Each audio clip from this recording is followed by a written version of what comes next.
This is Millennium Force, the world's first giga coaster, and I built it in Minecraft. You see, this was one of the first roller coasters I ever built in Minecraft. It was from like 5 years ago, and at the time I thought it was awesome. So I uploaded it to my YouTube channel, and then I started working on my next coaster, which somehow turned out even worse. The coaster was way too small, and I didn't know how to build some parts of the ride, so I just made things up. Oh, the roller coaster does a hill and then does a left banking drop. I don't know how to do that, so let's just build a giant one. I ended up building a few more coasters, slowly improving my skills, until one day I started my first actually decent project. I worked on it for about a weekend, and while the plaza and station were completely wrong, the layout was decently realistic. So I uploaded one last coaster recreation and stopped playing Minecraft for a while. I was out of inspiration, and every ride I built didn't seem to meet the standards I wanted, until one day I visited Cedar Point. There was one giant coaster there that really interested me called Millennium Force. It's super tall, it goes 93 miles an hour, and is overall just a huge coaster. And as soon as I got off the ride, I loved it. But more importantly, I had a new coaster to build in Minecraft. So I came home from the park and did nothing. My skills just weren't to the level I needed them yet. So I waited a few years and then got to work. I built the layout and the drop supports in the course of a few days, and it looked great. But there was one problem.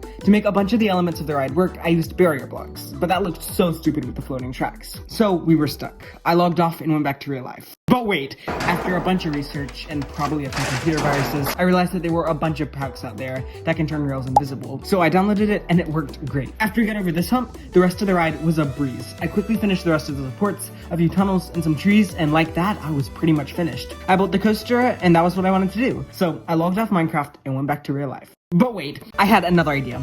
If I really wanted to make this the best roller coaster I've ever recreated, I have to build the queue, station, and even the plaza around the ride. So I got back to work and made one final push. I built the station, queue, maintenance shed, plaza, ride sign, and even the train that runs next to the lift hill. And so I kind of stopped working on the project. I built the ride and plaza, and that's what I wanted to do. But then I thought of something. The Millennium Force theme song is so iconic, so what if I built it in Minecraft? Well, I have no clue how note blocks work.